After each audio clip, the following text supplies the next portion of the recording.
So, hello everyone, and welcome back to the One Point Safety Show with myself, Scott Hartley, and my co-host, Scout Andy. How are you, mate? You all right? I'm good, man. I'm good. How are you? Yeah, good. Tired today. I've had a busy day at work, so lots of apprentices. We're brand new in our business, so I've been trying to teach them a bit of safety and bits and pieces. So it's been one of them days where too Oh, many sorry, people mate. in a Yeah. room, too many people in a room. So yeah, it's been all right. But yeah, good, Brilliant. good, all good from my end. So we'll start off as always then with our news segment. And then there's been quite a bit of news in the off the field as well as on the field. So RFK Stadium, obviously, there's been a bill go through the House committee over there, and it passed unanimously. 31-9 was the overall bill.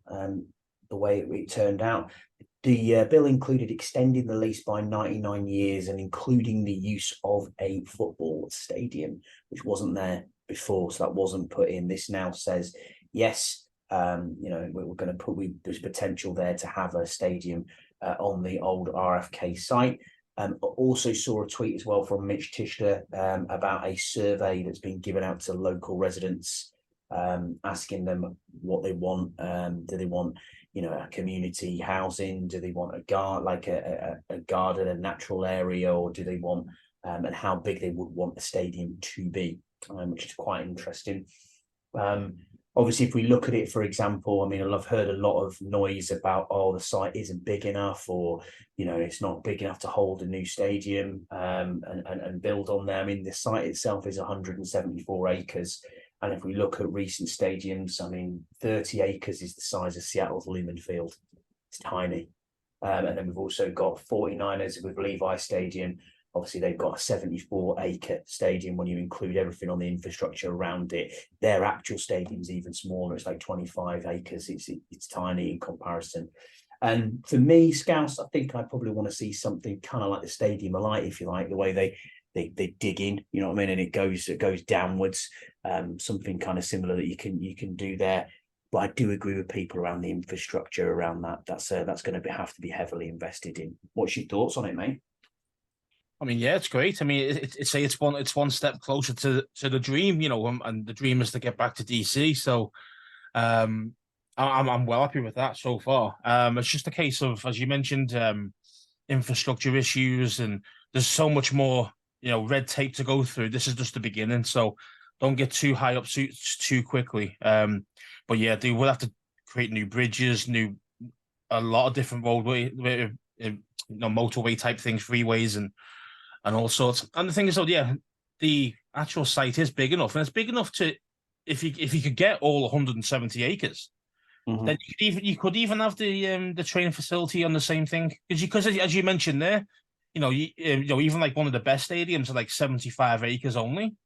So you got another 100 acres there that you could play with, just to create a mini infrastructure, as in like a hotel, or all these other bits and pieces that you'd like to do around there. So I think as long as they can get the whole land, then Mm-hmm. see there, because I know I think it looks small because there's already buildings on it. Do you know what I mean? Yeah, yeah, Where you're it looks right. so small, you're thinking, oh, that's small, but it's not, because obviously that's all part of it. That's all leased. You see all those other buildings next to it.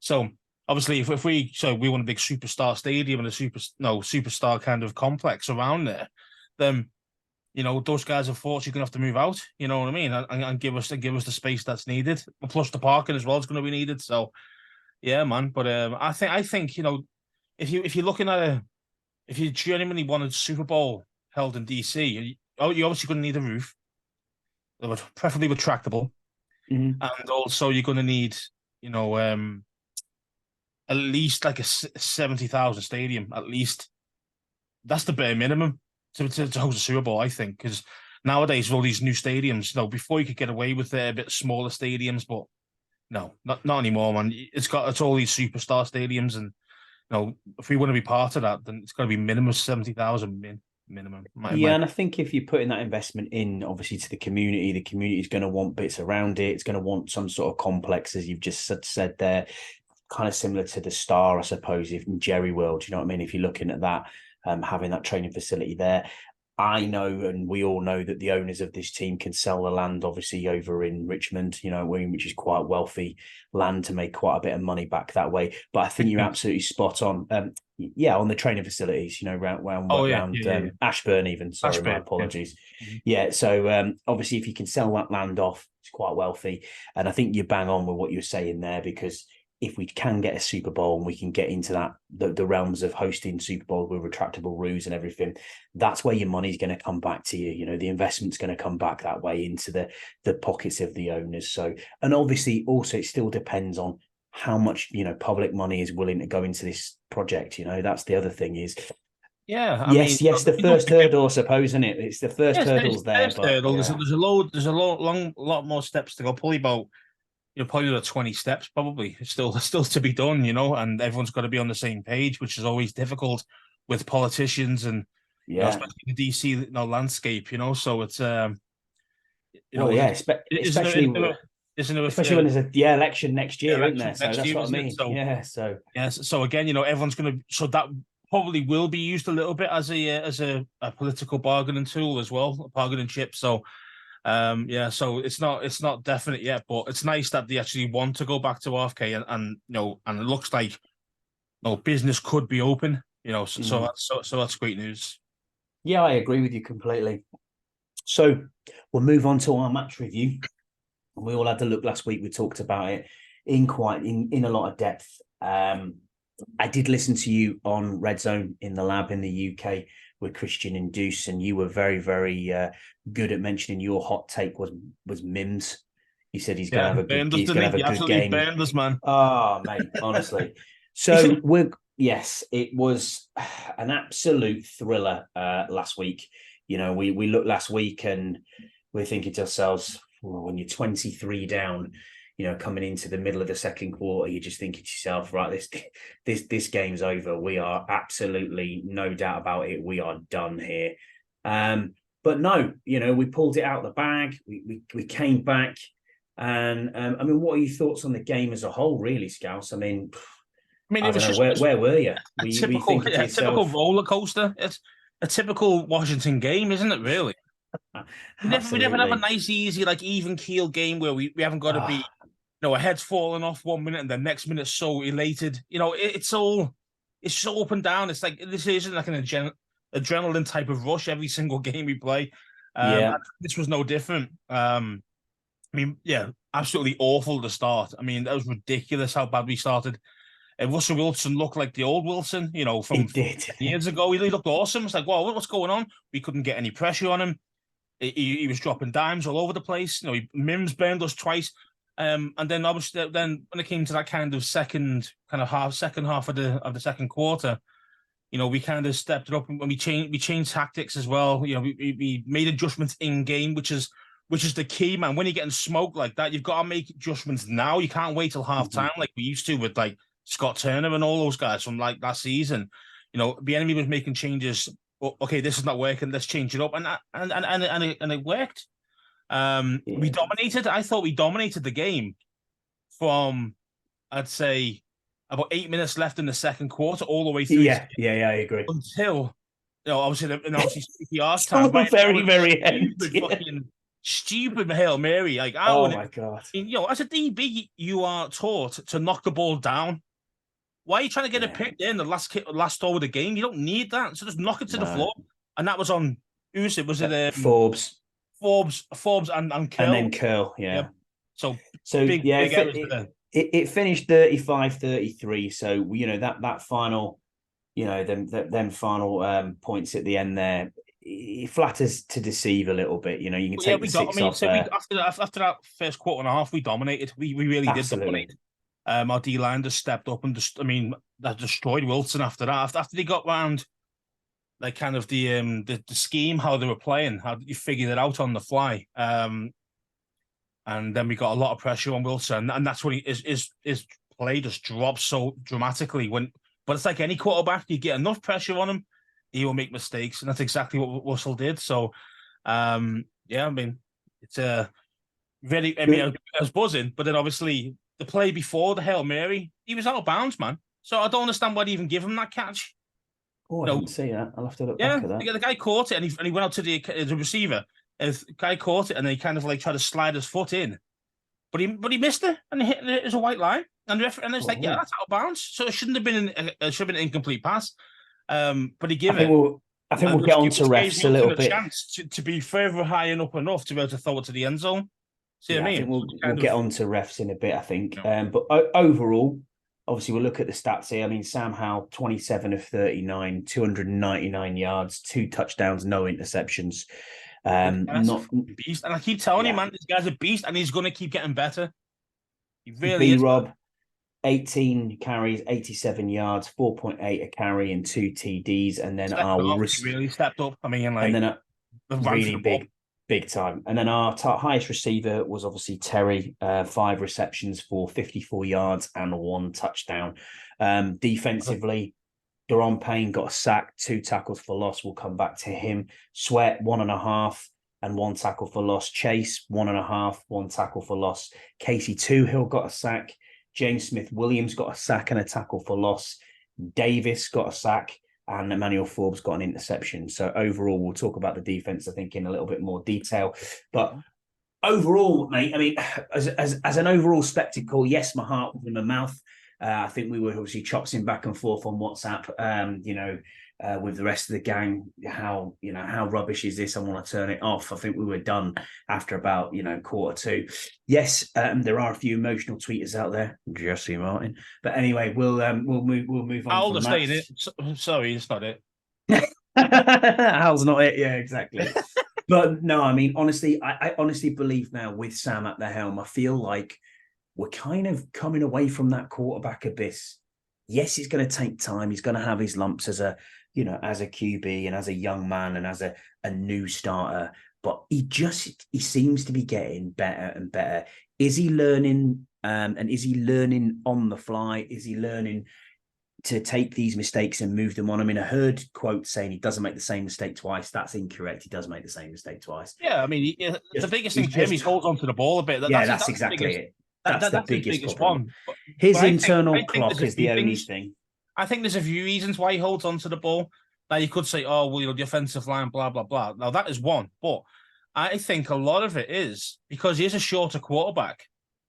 And these guys, I mean, how many batted balls does he have? A lot of his kind of incomplete passes are batted balls. Mm-hmm. Because these guys, they're that big on the defensive line. They're just getting the hands up as it's taught to do. And they're blocking the ball. So think about it. If you've got 3 or 2 guys, both hands up in the air, and you're trying to throw the ball between them and your offensive line and the arms are up, it's very difficult to do. So as a quarterback, you're like, what I've got to do now, I've got to take off and run, or I've got to look for the sides to see what I mean. And but that extra second is enough to get smoked and give a sack away. So, he's just got to be a little bit faster with that process and just a touch faster. But that'll come with games, man. That'll come with Of course it will. I mean, I've got no problems with Howell. I mean, this guy's stats wise is better than anybody else in the NFC East.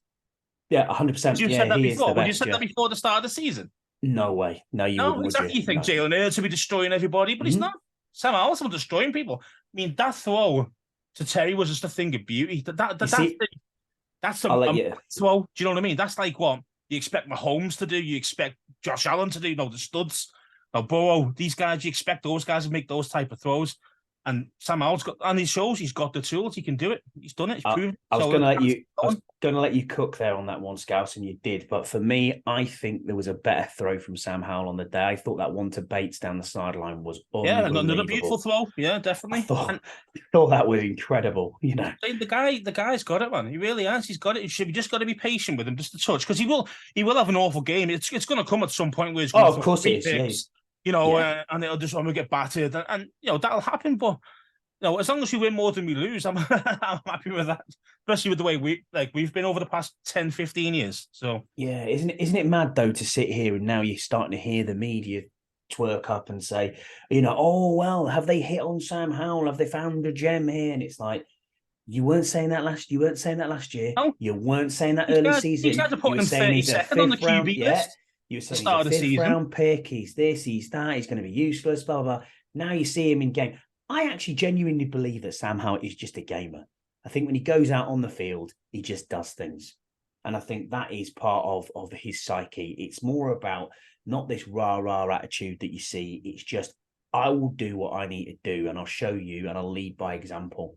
And that's what I think this guy is. I mean, we all committed earlier on in the season, I think, to be on the Sam Howell hype train. And yeah, fine. You were the one who probably started it, I'll be honest with you. So I'll pull up a seat next year and we'll ride it to the Super Bowl. Yeah, That's man. what we should do. You go off the college tape. You go off 3 years as a starter. You go off what he had, and then why his production went down in his final year.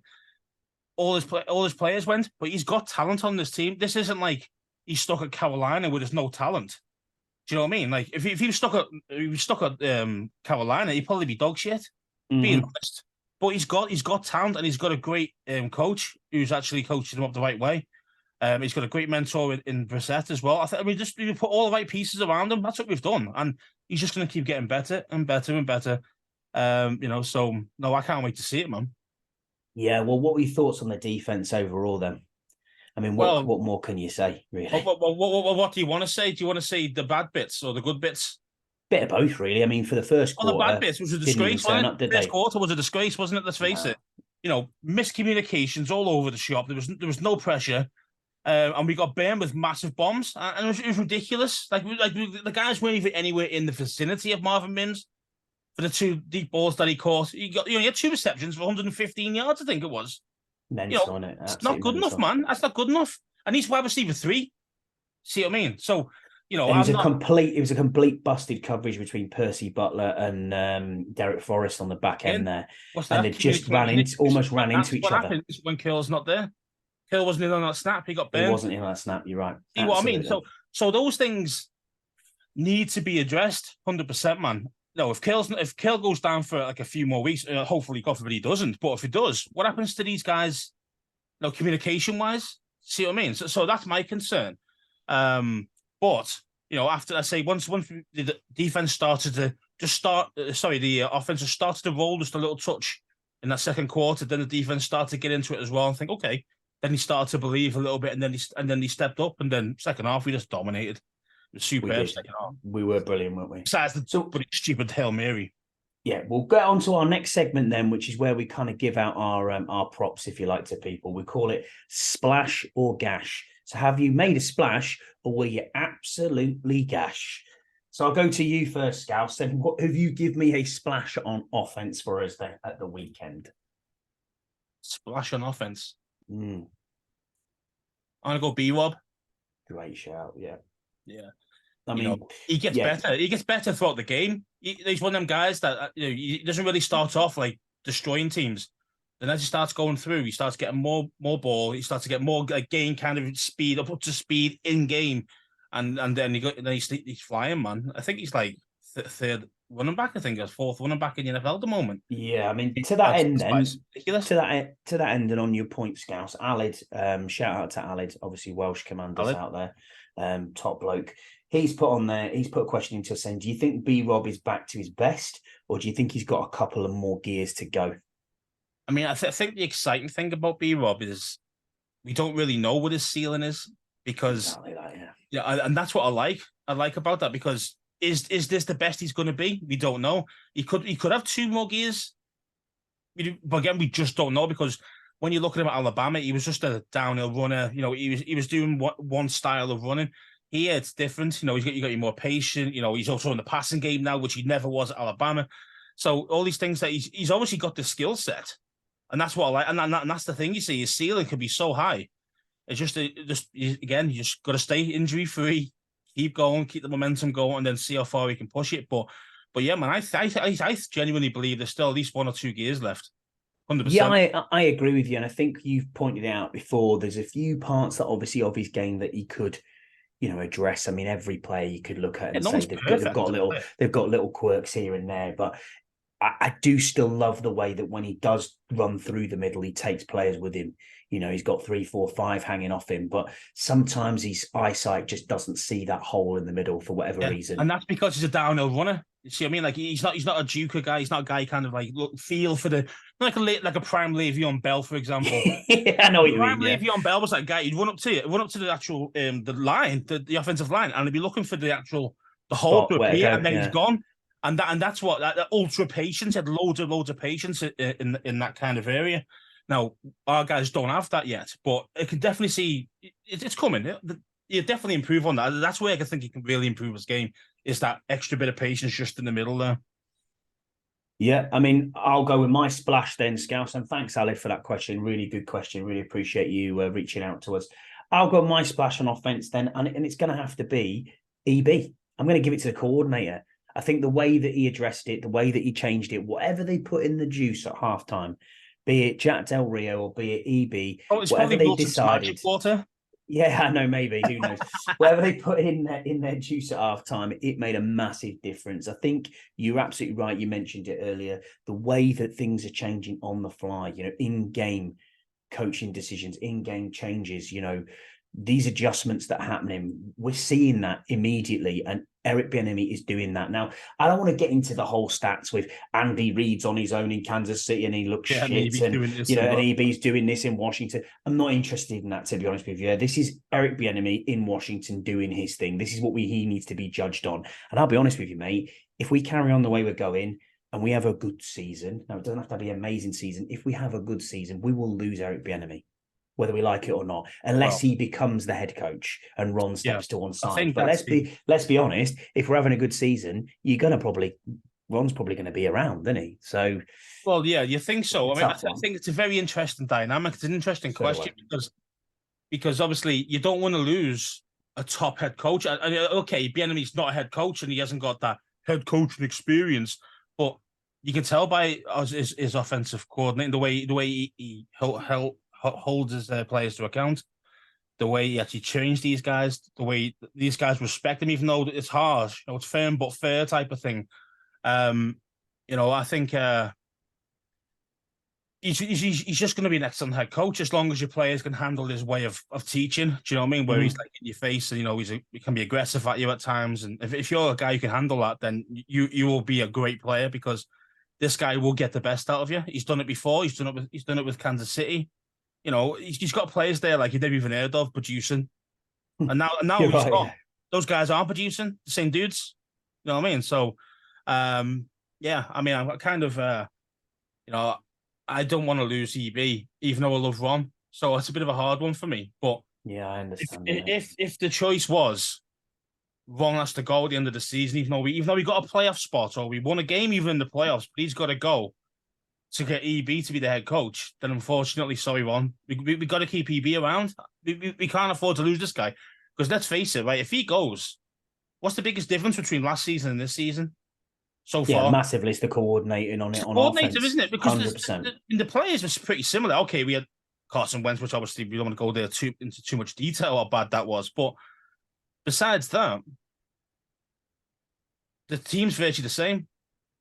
Besides a few offensive linemen, which are pretty bang average in my opinion. But so it's kind of it's on EB. Do you see what I mean? So he's making the biggest change, the biggest difference compared to last season to this is him and what he's doing with the offense already. I mean, 35 points. When was the last time we put 35 on someone? It was probably it was Dallas away, I think. Yeah, it was Dallas away. And even then, that was Thanksgiving game. That was because Tez got a batted ball, didn't he, for interception? Right. He caught that and then went in.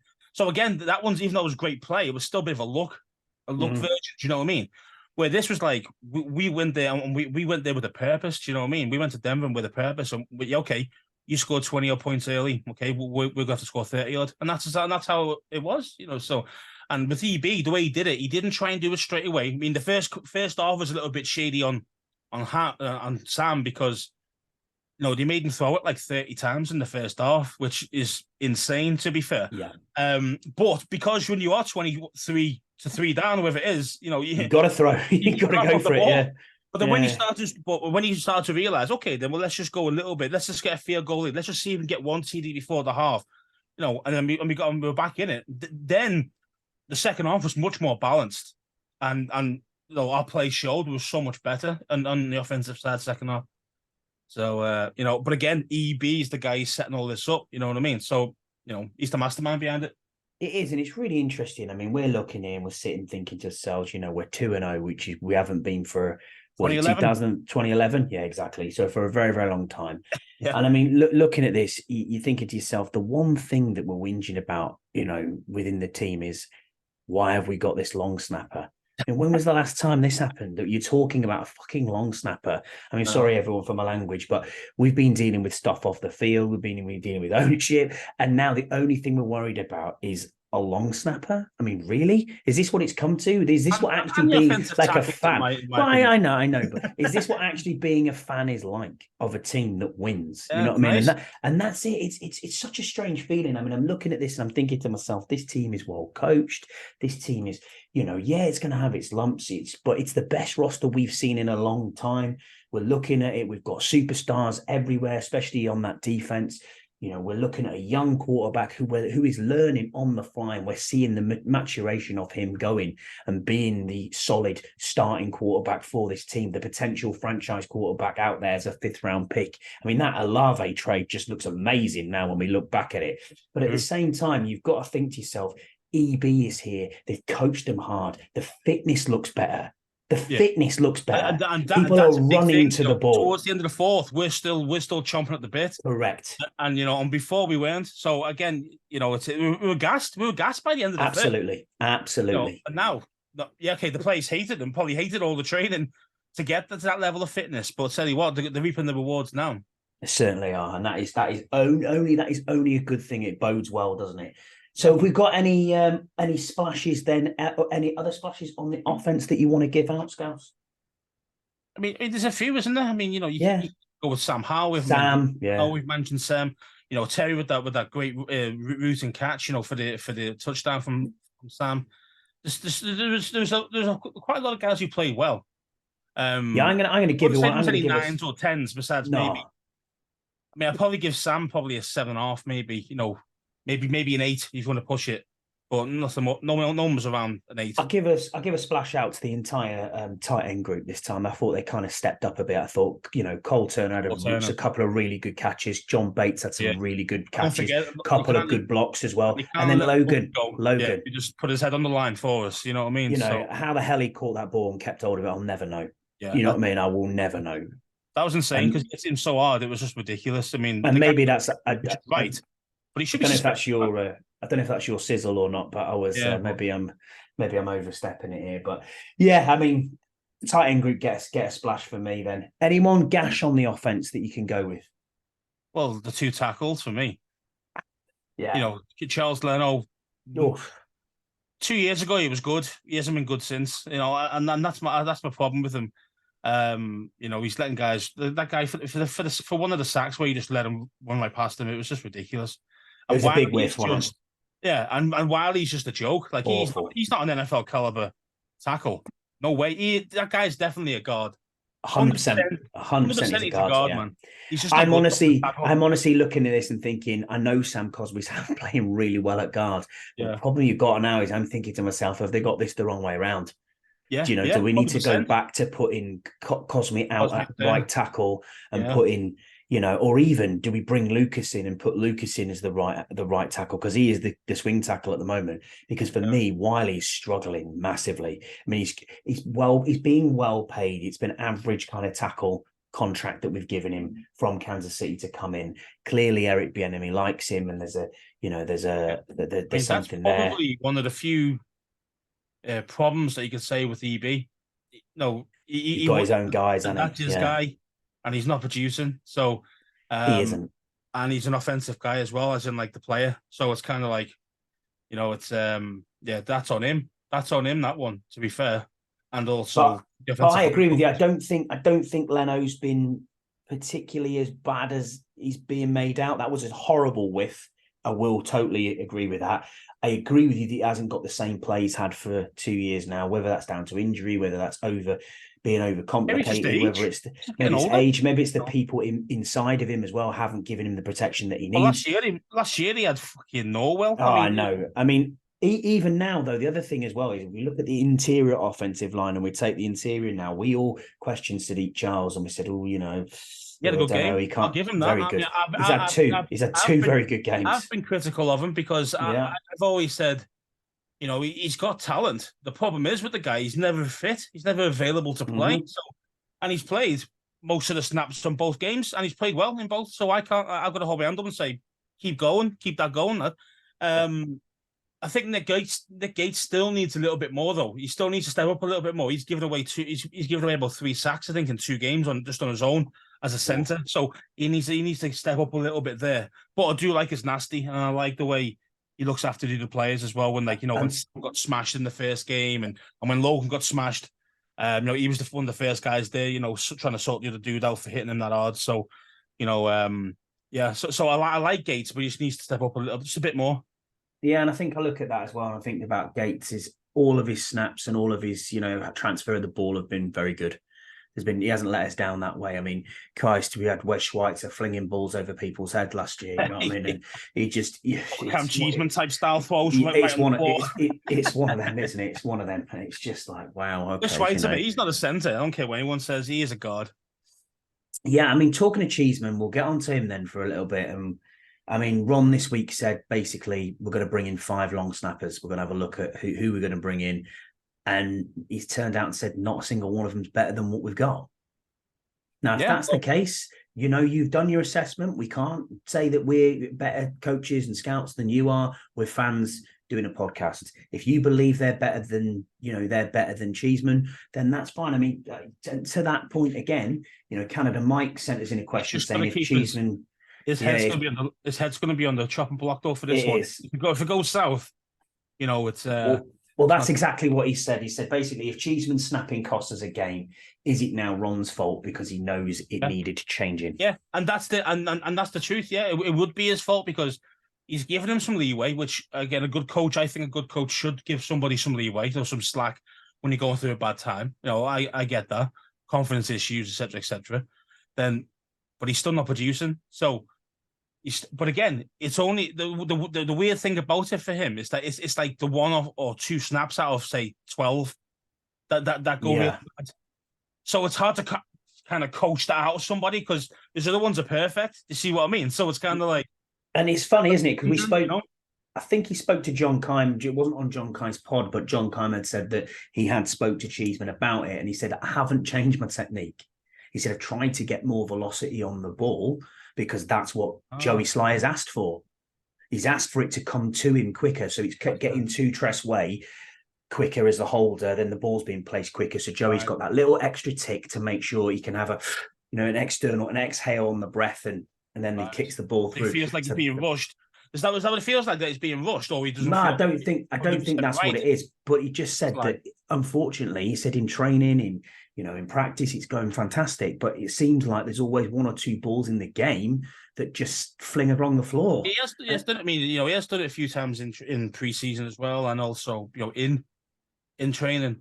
It still happens. I mean, even one mentioned. I think he mentioned that it happened once, but the other 10 were perfect. See what I mean? Yeah, so it's kind of that's the hard one. And he doesn't know why it's happening. Do you know what I mean? He doesn't know why it's happening. The guys aren't as good as him. So when Cheeseman's doing it properly, so that's such a hard one to kind of coach out of somebody where it's just a random 1 or 2 balls here and there. It's hard. If you had a total technique issue, you could work on that, but it's not that. Especially now that he's not changed his technique. He's not done anything different. It's just that he's trying to throw the ball a bit harder, a bit faster. It's difficult. It's difficult to kind of train that. Yeah, and I think we've been lucky with Sundberg for a long time to have a decent snapper that we've never even really thought about it. Spot on as well. Yeah. Well, again, so now for me, it's going towards. It's not Cheeseman's fault. It's now on Sly's. It's now on Sly. Sly wants him to be doing it quicker. He's trying to do it quicker, but he's fucking it up.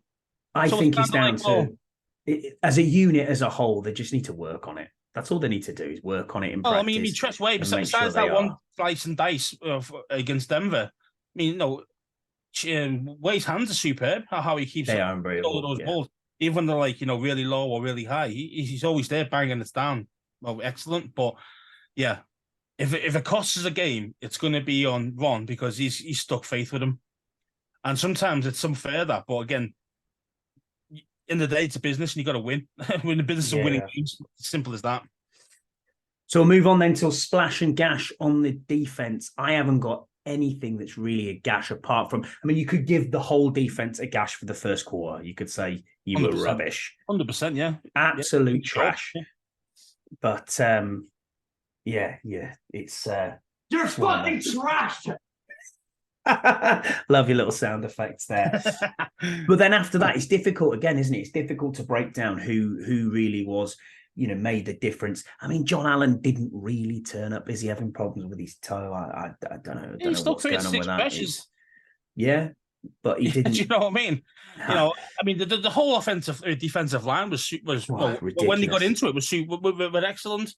I mean, I wouldn't give them like 10 out of 10s, but not too far off. Give them good 8s, solid 8s, 8.5s out of 10. Yeah, I mean that series with Deron Payne on his own. I That mean, was that's got ridiculous. to give That was a special 10 out of 10 mention. series. That the 3 and out he did on his own. That was insane. A batted ball, a sack, and what was the other one? It was a tackle for loss, wasn't it? Tackle for loss, a pass breakup, wasn't it? Yeah, that's right. And yeah, sack, tackle for loss, and a batted ball. Yeah, unbelievable, unbelievable. Yeah, I mean, what a guy. I mean, the only one you could say is Cody Barton again, because good point. I mean, Very good point. He was pretty dung for most of that game, but if you look at the stats say he was our leading tackler with 10. So you're thinking, well, he's a tackle machine, which he was in Seattle as well, by the way. But I've got a Seattle friend, and he said, no, he's shite. I remember you saying that. He's bad, but he had 100 tackles last year for Seattle. So it's kind of like he's a tackling machine, but he gets beasted out the way half the time. It's weird. It's very weird. Cole Holcomb had over 100 tackles with us, and he wasn't the best, was he? Let's be honest. He did play well for Pittsburgh in Monday night game, though. Was it Monday night or Sunday night game? I never seen it. I mean, funnily enough, you say that, and you talk about Cody Barton's stats and tackling and how he's come on. I mean, our highest tackler of this season is Cam Curl with 19 tackles. Really? Okay. So, he needs to step up. You're right. Safety being leading tackler. It's not really a good thing, really. I don't think so. He plays box as well, and he plays a little bit of linebacker and this and that, the other. But I said love Cam Curl, but I just don't like him being the main tackler in the team, if that makes sense. His body's not designed. It's like he's not like a Dewan Payne's body, or you know what I mean, or even Jermaine Davis, who's designed to tackle. You know what I mean? That's what they're built for, if that makes sense.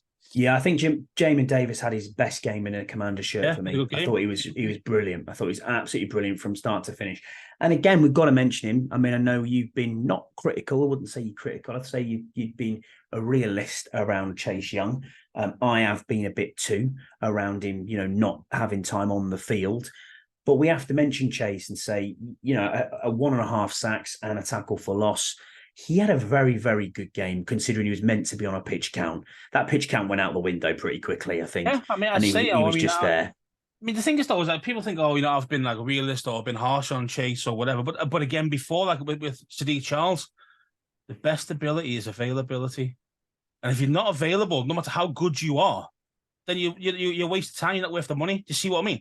So, I mean, I've got Simon memorabilia from Chase. I love Chase Young. I think he's an awesome player. It's just a case of he just hasn't been available, and he has not been at the level that you need when he has come back, because he had a ridiculous injury, like we've mentioned in previous pods. Mm-hmm. So it's going to take him time, and I was really amazed how well he actually played. I say because it was his first game back after the stinger, and and he produced, and I hold my hand up. I want to see that. That's what I expect. I expect top draw performances from top draw players. You want the Nick Bosa's, the Myles Garrett's performances. Yeah. They're the players. Don't forget, I mean, he was number 2 overall pick. That's what I'm saying. Bosa was 2 overall pick. Myles Garrett number 1 pick. I mean, these guys are the elite rushers. Do you see what I mean? And Chase Young, you would, if he wasn't injured for 2 years mostly, then you probably put him maybe in that bracket with them, because talent wise, he's got it. Do you know what I mean? It's just the case, and size wise, he's just an athletic freak. Same with Montez, actually, to be fair. But like the thing is it's going to be difficult, man. If he still produces like this going forward, we're going to pay all these boys, man. That's what I'm saying. That was my next question to you. There, you took it right out of my mouth. Sweat needs to be paid, so it's yeah. And again, I'm very impressed with the rotation as well. I've got to look at this solid rotation and say, Hill, Smith Williams, they're getting tackles, they're getting sacks, they're coming in and doing it. And we haven't really heard of Jones or Henry or seen much of them. So obviously the rotation's working and they're doing their jobs, which is what you want. And, we have in my opinion, and not just my opinion, I think most of the NFL's opinion, in D tackles, we've got the best two in the entire game. You know, as a tandem, they're the best in the And business. to be There's fair, no I one wouldn't put else. it past our rotation at our next two backups on the Yeah. in central D Well, tackles. With Mathis and he's been injured, but Mathis and Ridgeway. I think unreal. that's a solid four there. I mean, real solid. If one went down, yeah, you'd lose a little bit of production, sure, but you'd miss them a little bit, but not massively. Do you know what I mean? Like it wouldn't like ruin your whole scheme, which it would do on other teams if you lose your main D tackle or do you know what I mean? So, yeah, man, we've got a lot of depth in that D line. Yeah, we're doing well, aren't we? Right. Well, it's my favourite part of the show. It's my favourite segment, and it is Scouse's Sizzle. Closest sizzle, baby. Good on Mr. Tyson. Yeah.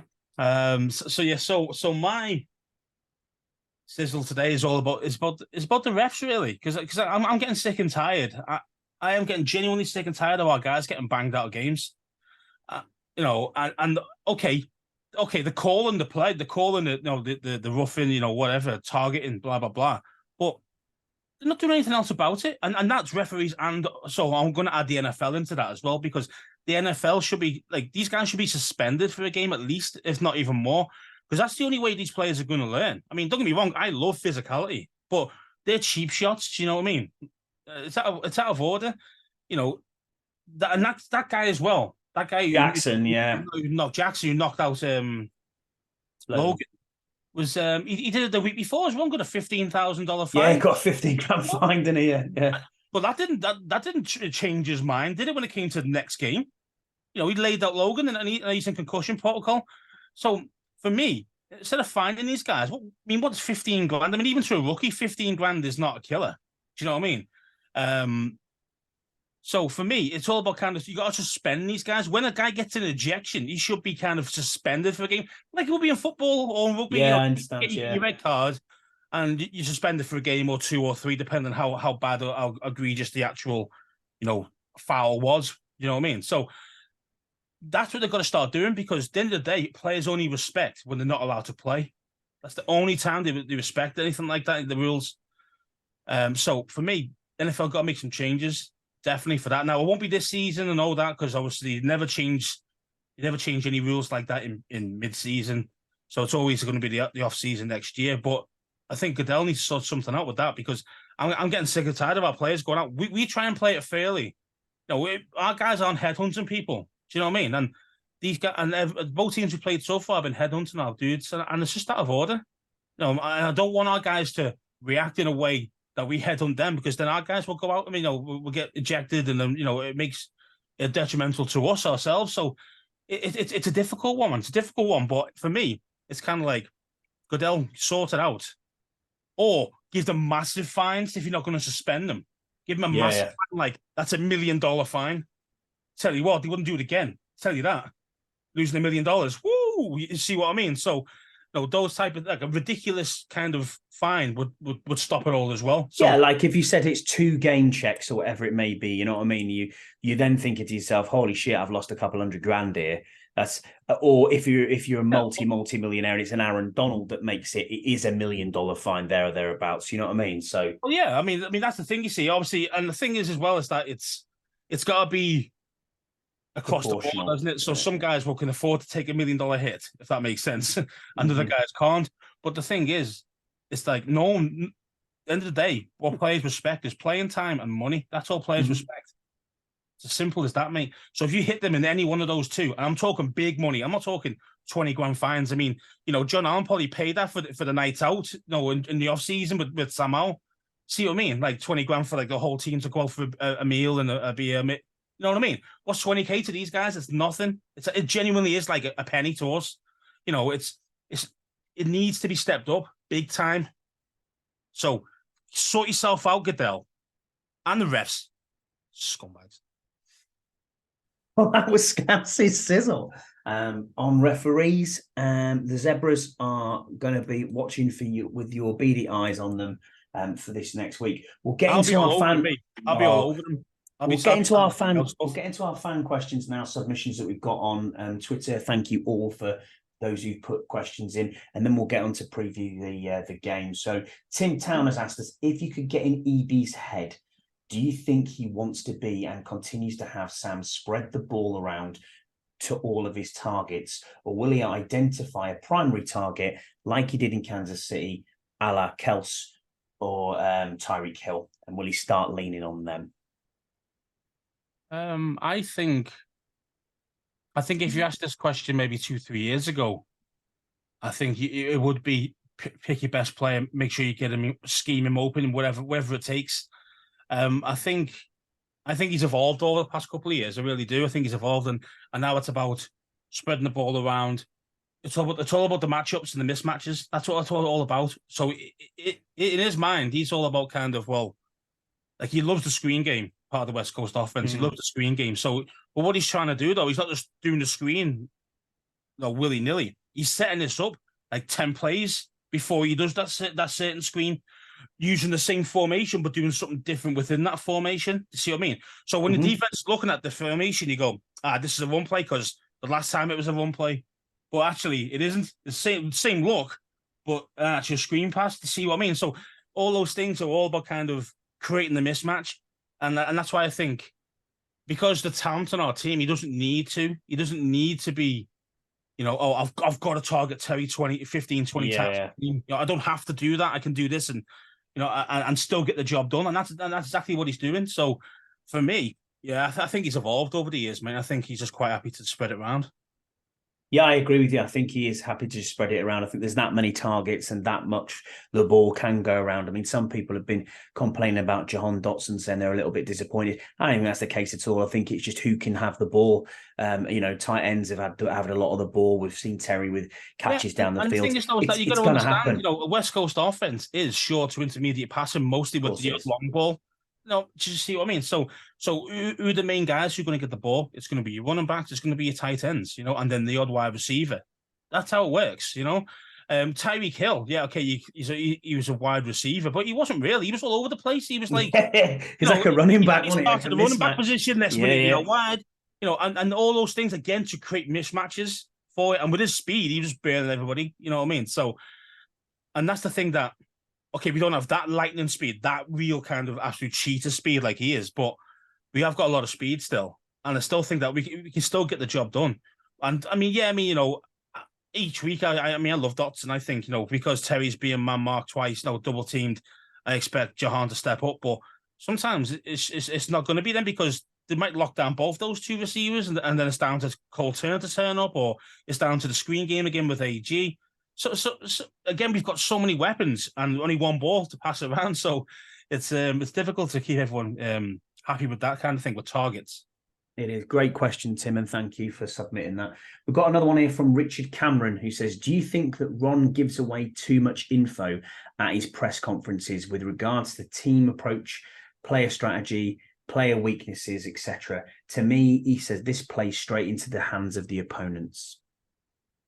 I think he's definitely got a point. There's definitely some press conferences that he does give away too much. The thing is, what you tend to find is, if all the media are dead nice to him on the day, and if he feels comfortable, you will say more than usual, and they've known that. They know that, it's when he's pissed off, he doesn't say anything. It's just all 1-word, 2-word answers. But when he's comfortable, he's enjoying his day, whatever it is, and then you interview him, he's quite happy to give you some extra bits. So, for example, I think the most recent one was the EB thing, wasn't there? I mean, I just noticed this morning, there's something very simple that let's slip. It was like, well, you stack 8 in the box while we're going to on 2nd and 1 while we're going to throw it. You see what I mean? So he's letting some kind of strategy go already. So it's not a lot, it's not a big thing, but the thing is, though, the opponent team are going, okay, then, see what I mean? So rather than expecting to be up the gut for 1 yard to get the 1 yard, it's like, he's going to throw the ball, are they? Well, we'll show him 8 in the box, and then we'll do something different. So all these things help opponents. So I definitely get what that guy's saying.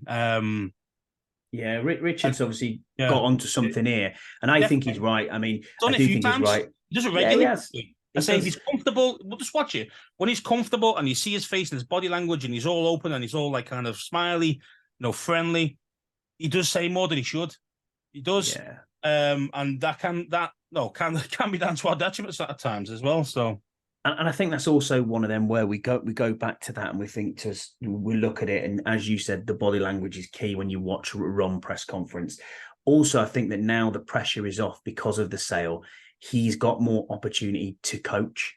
He's not, the GM de facto. He's not fighting fires off the field. He's not going through his health issues that he's got going on. He's comfortable with the guys he has who are working for him, and he trusts them to do their job. So at the same time, he is going to give a little bit more away if he's more confident, if he's feeling a bit more bullish. You're always going to be like that when you're doing that. And you've never got to forget, Richard, that the DC media are fucking bloodhounds. Oh, that's what they are. They want you to trip up immediately. They are looking for some sort of story, some sort of click, some sort of column inch that they can fill. And unfortunately, sometimes, Scouse, you are right. Ron does give away a little bit too much. Whether that's the detriment of us, I'm not sure. I think the best thing that you can do if you're an opposing team trying to look at the Washington Commanders is watch the tape and find out. That's all you can do. It's not about listening to a Ron press conference for 17 minutes and trying to find one little minutiae nugget that is out there. There will be guys listening in. But there is people who'll do that. Absolutely. Maybe a coach or a scout or something like that. I'll be watching that and going, I'll take this back to the team. Take it back to the boys. Yeah, see what they think. It will be. So I say it's like, when it comes to tactics and stuff, just keep your mouth shut really about it. I mean, yes, of course, as a fan, I want to know what he's thinking. I want to know what the plan is going forward for this next game. But the thing is that if he tells us, he tells the opposing team. So that's also why I don't like the Logan Paulson show that they do when they sit down with Ron and they go over the tactics from the week before. I don't think that works for me. I think we need to get rid of that. We need to scrap that and not have that as a if people watch that breakdown and go, oh, well, you're breaking it down for us, lads. Thanks for that. Yeah, exactly right. Man. It was really good insight for the fan. Don't get me wrong. Of course, yeah, absolutely. Maybe they should do like maybe a subscription on it or something, or only certain fans can get hold of it, and you've got to be registered. You've got to be proof that you are an actual Washington fan, or something like that. Rather, you know what I mean? Just to try and, if they still want to do something like that, rather than just being up on YouTube and anyone can watch it, Yeah, but great question, Richard. Really appreciate that. It's quite thought provoking. So thank you for that one. Canada Mike's come back with a few questions here to finish us off. Then he said, regardless of the result over the next two games, is the performance key? And he said, by the way, I think we win on Sunday. Is the performance key? Yeah, rather than the results, is it all about the results all that matters. The results all that matters. I mean, it's a wins business, isn't it? It's a wins business, man. I mean, would it be great to see us win and play brilliant doing it? Yeah, hell yeah. But win first, play fancy after, if that makes sense. Secondary, I'd rather win the game, do whatever it takes. If it means EB's got to run the ball every single play, run the ball every single play. As long as we win the game, I don't care. I don't care how it comes across. But again, sometimes you got to go back to them nights away in Pittsburgh or Philadelphia where you are time of possession running the ball. I mean, Bills are high powered offense. Okay, Josh is not playing as well as he has in the last couple of years. Okay, he's throwing the ball a hell of a lot. He's throwing a lot of deep balls, and he's been getting picked off recently. But he learned from that first game. They weren't going as deep, and they'd be a bit more methodical. And they blew out. Did you play the Raiders second game?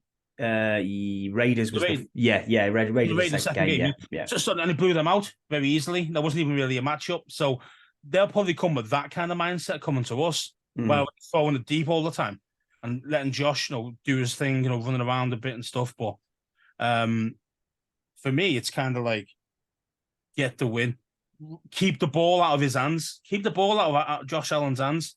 If it means you've got to run the ball like we did in Philly, where it was just every single play was a run up the middle, war of attrition. Bring it on. As long as we get the win, I don't care how we do it. Couldn't agree more with you. So he's also asked, should we start the print run on the 2026 Super Bowl champion T-shirts? Why not this year, bro? I thought I know. I thought you were 12 win Mike. 12 win Mike. What's going on? Yeah, 12-win, Mike. Now you're saying things like, 2026. I mean, Ron's only got even got a contract that long. Yeah, we'll see what happens with that one. So he's also asked a very last question. He said, do you think that 3 teams from the NFC East make the playoffs this year? I think it's quite tough. Is it doable? Yes. I think we're still the best division in the NFC. But when you look at the undefeated teams so far, most of them are the NFC. Yeah. We're showing the NFC is like stepped up this year compared to last. So I'd still say yes, just. I still think 3 teams will get through. But it's going to be a lot tighter, a lot harder than what you think compared to, say, last year. Yeah, I think 2, definitely, but I'm not certain on 3. I think it is doable, as you said. Obviously, us, Dallas, and Philly, whichever way around we're going to be there. the 3rd team, aren't we? Let's face Possibly, it. possibly, yeah. So, I think you're Giants probably look right. absolutely dung at the moment. They really do. I mean, I'm shocked They how look bad awful. they were against Dallas. That was god awful. I mean, we couldn't stop laughing at that. That was and we funny. couldn't stop laughing at 28-0 down as well to Arizona, but he came back to win that one. But I mean, that's hard doing that. And Saquon might be out tonight. We have not seen the injury report today, but he is out. He is out. Is he out? Out. Yeah, he's So designated yesterday as out. Is he out? So Matt Breeder's now RB1 against the 49ers. See, I mean, so they're going to get absolutely battered over there. So yeah, I mean, I think they're going to be the whipping boys. I think this year, I really do. Yeah, I think. Where before, I was thinking, like what Dayball's doing. I think he's good. I think they're going to do a good job. It's very much like they've regressed, isn't it? Amazing when you pay your quarterback 40-something million pounds a year. Yeah, interesting. Ha ha ha ha ha ha ha. I know we're laughing at me because if Sam Al turns out well, I tell you what, he's yeah, going to be getting 50 plus. The way it's going. You're right. So, and then no more D line for us, So our final segment then of the show is we will preview the Buffalo Bills game at home, a sold out FedEx Field yet again, Scouse. Nice. And actually, it's trending. It's over 3/4 full for the next home game as well. So this is this is looking good. If the fans are turning up, we're showing out, and we're doing our thing. I had a feeling this one would be. I had a feeling this one would be. You saw that because Bills Mafia do travel. They do. So we're looking at the stats here. So obviously the stats at the moment are in the house, in the clubhouse as we go. We've got Sam Howell on 501 yards for the season, Brian Robinson 146 yards for the season, Terry on 85 yards. Top tackler in the Commanders is Cam Curl on 19. Josh Allen 510 yards. James Cook 169 yards running back, and Stephon Diggs 168 yards from wide receiver. Obviously, very similar match teams in statistics. If you're taking the statistics on there, yes, they had a poor game against the New York Jets. Obviously, Aaron Rodgers' game where his Achilles went, but actually it was a miracle play at the end that made them lose that game. Overall. So yes, Josh Allen's been poor, as you mentioned before, around the interceptions that he's been thrown, but it looked like he put that right last week, and it was the Josh Allen we know and love. So what do you think your keys to victory are here then, Scouse? The biggest key of anything, forget matchups, it's all about starting fast and keeping it up, not just producing for half a game. If you produce a quarter and a half of Denver first quarter and a half, we'll be like 40 odd points behind. It won't even be 28. It'll be 40. I mean, way too gone to get back in. It's over. So we have to start fast. We have to start play well from snap one, and then maintain high quality throughout the whole game. No lulls, no kind of up and downs of like, oh yeah, well, take a couple of series off. No, keep it even keel, but a high level even keel, and that's what we got to do. And we got to keep the ball out of Josh Allen's hands. That's the other one. Make sure we keep possession. Don't make it into a shootout like we were Denver. Don't do that. Because obviously that puts more pressure on Sam than it needs to. Run the ball effectively and get some damn protection from the tackles. Yeah, I think for me, my keys to victory here is turnovers. That is it. It's going to have to be turnovers. I'm looking at you, defensive backs. This is your game to step up. I'm also looking at the edge rushers and I'm looking at the defense. This is one of them games that if we are going to win this game, it is going to be down to the defense to win this game. Yes, the offense has to protect and it has to stay steady and it has to do that churn, as you say, with Brian Robinson up the middle.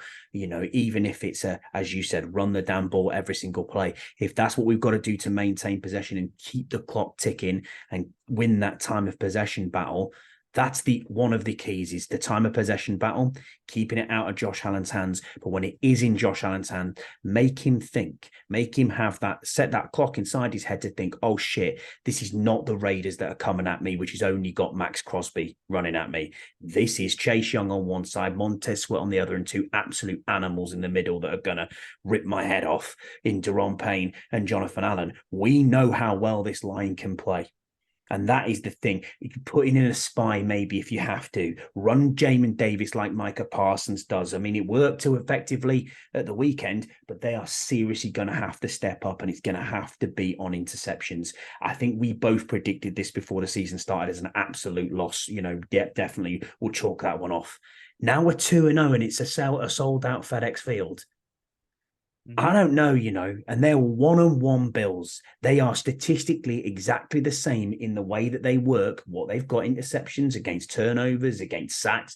It's very, very similar across the board for others. But we're the team that's 2-0, and they're coming to our house, a sold out house, where it's getting loud, you know, and are we going to get in his head? I'm imploring every single fan who's listening to this from the States, and I know, you know, 62% of our listeners are from the US. Scream your ass off. If you are hoarse on Monday morning, something's gone wrong, but scream your head off when you are there because, my God, we need you this weekend. And I tell you what, if we can pull this off and go 3-0, it's going to send a statement, Scouse. This is a statement. This is a statement win. This is a statement that we game, could have. 100%, man, 100%. If you can go there, you know, give these a beating and beat them well. Not like nick it by a point. Even if that'll be. I don't care if we nick it by a point. I mean, that's good be enough impressive. For me, man. I'm thinking about kind of national media. Oh, you nicked it. Your goal. I'm talking like, no, we dominate for most of it. You know what I mean? And we had real statement performance. That shows that we have arrived. And then it's all about kind of, you know, maintaining that. But the national media we'd be getting from that, all the love, be unreal. I think you're right. I think you're right in what you're saying. It's even keel, isn't it? It's about being even throughout the game, every series. At a high level. Mm-hmm. A high level 8, of course, or a touch higher. You know what I mean? That's the kind of thing you've got to be. You can't afford plays off. You can't afford, you know, miscommunication where you get burned for a 70-yard bomb. You can't afford those things. Not with players like Diggs there. I mean, luckily, I've seen the injury report. It doesn't look like Dawson Knox is going to be a go as well for them, which is a big loss for them. We still don't know if Logan Thomas is going to be a go for us. So tight end one for both sides might be out, which makes it interesting. So it'll be Turner against Kincaid. So but they have got weapons. Do you know what I mean? They have got as good a weapons as you can possibly see. And I mean, how many times have you seen over the years, you know, Allen to Diggs? It's a thing. It's always a thing. We just need to make sure we maintain it. We keep the ball out of his hands. And when it is in his hands, give him something to think about. Don't let him burn us over the top. Forget these big, massive chunk players. You know, even if you've got to play a little bit deeper, you know, just to keep him in front of our defenders more than running past us. Don't really like doing it, Scouse, but we'll do it anyway. Score prediction. What's your thoughts? Yeah, tough on this one because obviously, yeah, I understand. You want to try and be objective as well, not just be stupid, but like, oh yeah, you know, we win 40-0. But we're gonna win 41-6. Yeah, whatever. Yeah, I know what you're saying. Okay, so yeah, mate. I'm thinking. Actually, I'm going to go for it 1 point. I'm going to do 27-28. I'm going to go. We're going to win. 17-24 Bills. I don't know why. Lose by 7. I just don't think we're going to do it. I think it's going to be very tight. I mean, what's the odds? I just don't think we're close to do it. What's Vegas telling us? I think Vegas has us as a 7-point underdog, I believe. So yeah, it'll be it'll be an interesting game. I'm thoroughly looking forward to this on Sunday, Scouse. Back to the normal time. I know a 9:25 kickoff isn't ideal for us on an evening, Hey, but according to this, we're a 5.5. oh, it's gone down, has it? Oh, interesting. 5.5 points. 5.5 points. So it's not that much really, but yeah, it could be a statement game. This is a statement game. That's what this is. If you go into the game, enjoy yourself, drink responsibly, no fighting, and scream your head That's another off. thing I didn't mention in part of the sizzle is people fighting in the stands. Like what is going on? Like we were there. Did you see that Patriots guy? Is that what you're talking about? Yeah, but it was that it wasn't a giving grief to that lad because he's sitting in the seat or something, which wasn't even true. They were fighting outside in the kind of mezzanine afterwards, where where goes where the food is. Mm-hmm. They were fighting there. The ones down the bottom, then there's bottom ones, someone getting like laid out. I mean, that Ravens fan, every time I've been, there's been fights and people have been knocked out. I went to the Dallas game 3 years back. There's a Dallas guy knocked out, literally 3 rows in front of me, knocked out on the floor. Like they should do it like they do in the UK. You have a dedicated stand or an away section, an away section where you can have, all the away fans in one bit, all the home fans in the rest. And simple as that. And you can make it bigger or smaller depending on the game. You know what I mean? Because not everyone's got a season ticket. So it's not like it's got to be fixed in stone. You can make it, if like the builds are coming, you can make it 3, 4 sections that are theirs rather than 2 for Arizona, for example, So those type of things, you could do that. And I think it's a way of doing it. It's a safety thing for fans, man. It really is. Because don't forget, in the States, drinking's encouraged because of the tailgating. Yeah. You go to a Liverpool Man United game, for example. When are they on normally? It's a 12 o'clock kickoff on a Sunday. And always 12 o'clock game. Why? Because you want to limit the amount of time you get to drink. Correct, yeah. See what I mean? You never put night games anymore. Very rare anyway. And those Celtic Rangers, another one from Scotland. I mean, always early kickoffs because if you let them drink too much, there'll be absolute murder. And that's the problem. So that's why. And then in the States, everyone tailgates, everyone has a few beers, good time. And it's a great time. Don't get me wrong, I love it. But if you can't handle your beer, don't drink. Yeah. If you're angry pisshead, just don't drink. Simple as that. And I mean, we did see it the other day. I mean, it was a Pat, I think it was a Pats fan, wasn't it, who died? Did you see that? Not in our game, but it wasn't in the game. Yeah, he got knocked out of the game. Cleveland. It might have been. I don't know who they were playing last time. Whoever he was. He hit his head on the floor, didn't he? He got chinned, and he hit the floor, and then he died. And is it really worth it? You go to a game to enjoy the match. To enjoy, the competition, the battle. Don't be fighting people, knocking people out to a point where you're killing people. What's the point in that? Yeah, just to be responsible if you are going. If not, enjoy it from your couch and scream just as loud. Don't drink. Simple as that. Yeah, you're right. Well, that about does us then, Scouts. Thanks for your time again this evening. Thanks to everyone who put a question in. We are absolutely flying it at the moment, numbers wise. Still doing very, very well. Nearly at 50 episodes, mate. Can you believe that we've been flying this long? Man. It's gone fast. Has it ever? We'll be back this time next Thursday evening, so it'll be in your feeds by Friday. If you want anything at all, please reach out to us on Twitter. We have our own Twitter handle, 1.safety4. Scouse is at ScouseAndy20, and I am at ScottyH84. Please give Scouse a follow. He needs more followers. Yeah, man. I don't know where the lack of love's gone. I really don't know what's going on. I don't know that much shit. No, you don't. But you can also catch us on other podcasts that are available. We moonlight everywhere now these days. So always available for christenings and bar mitzvahs as well. But yeah, we'll catch you next week. Thanks very much, everyone, and we'll see you again. Let's hope for a dub. 3-0, baby. Bye.